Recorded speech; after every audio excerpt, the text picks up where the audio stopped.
What's happening in Turkey?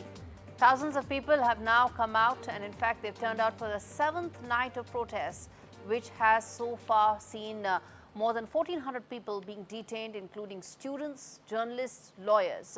Anti-government protesters say they plan to keep up the campaign of demonstrations that have been triggered by the jailing of Istanbul's mayor. This is the biggest such opposition action in over a decade.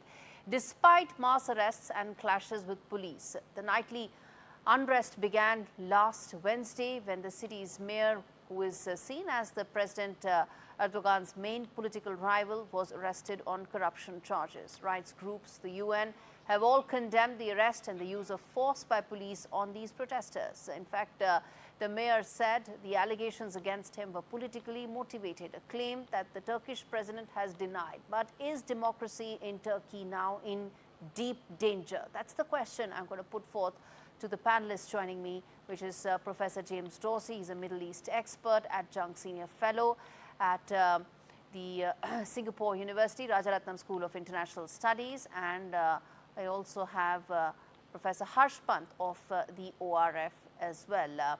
In fact, let me start with you, Mr. Dorsey. The fact that these protests have been unprecedented, the fact that they are coming in at a time when Erdogan's 22-year-old reign is really in jeopardy. How do you see these protests from here on, the fact that they continue despite almost a week? Well, I think that they are as resilient in their will to take the risk of protesting as they were in 2013 during the Gezi Park protests. This is a serious crisis for Erdogan. Now, having said that, Turkish democracy has been on the slide, certainly since the failed coup attempt in Turkey in 2016.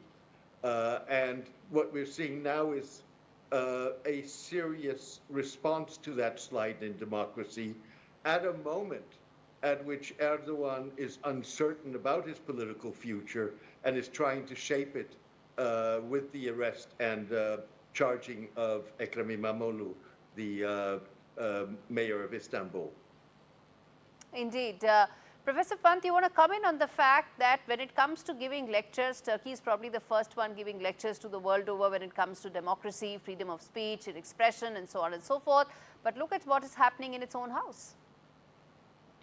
Indeed, I think Erdogan is now facing one of the most serious crises he has faced in recent times, although one must admit that he retains control over most levers of power in Turkey, and he has shown incredible resilience himself in ensuring that all kinds of movements peter out and that the opposition to him is sidelined. But I think in the Istanbul mayor who's being now targeted, he has now a formidable adversary and a challenger who is actually challenging the very foundations of what he stands for. And at a time when Turkish economy is not doing very well, there are huge, there's a serious problem. So, the slide towards authoritarianism, the lack of basic freedoms, and the challenge to the basic norms of democracy that we have seen in Turkey, they continue to resonate in more ways than one. And I do think that is the biggest challenge for Erdogan and his approach both to domestic affairs and foreign policy.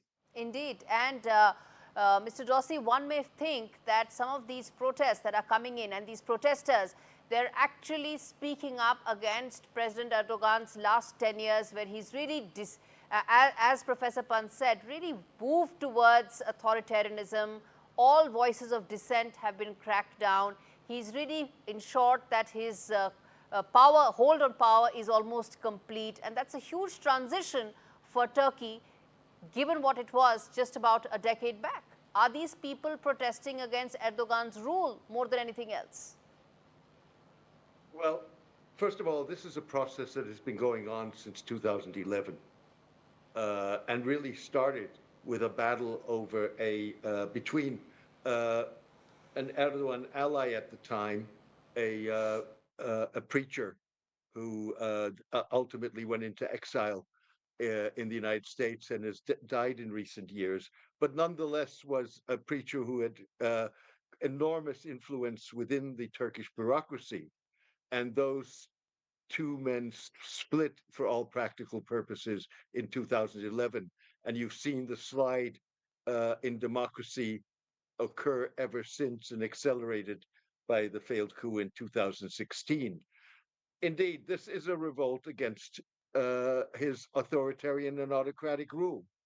And I think, as my colleague said, it is true that Erdogan holds all the levers of power, but this is probably the greatest challenge to his rule, alongside the failed coup and the 2013 protests.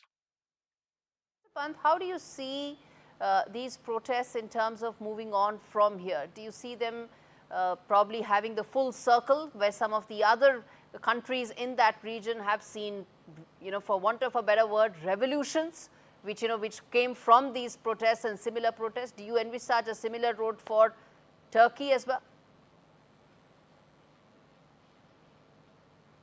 You're on mute. Yeah, sorry.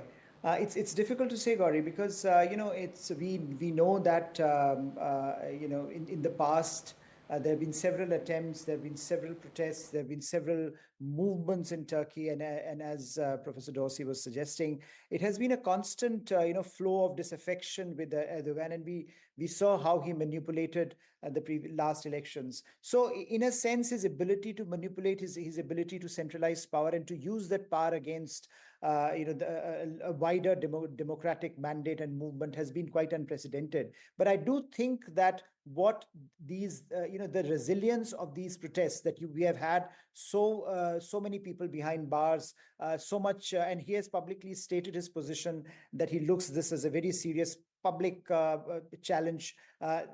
Despite those statements and despite the actions of the state machinery, the people of Turkey, Istanbul, they keep on protesting, they keep on turning out in huge numbers, Yes. and the resilience that they have shown perhaps tells you that the disaffection is growing, and that you should be careful about. Indeed. And as we wrap this up, gentlemen, I'm just going to put out one of the slogans that has been really popular with the placards in the protests is, "If we burn, you'll burn with us." Of course, that's a message to Erdogan and his regime, which is really facing immense pressure right now from these protesters. Thank you so much, gentlemen, for joining me today on India Global.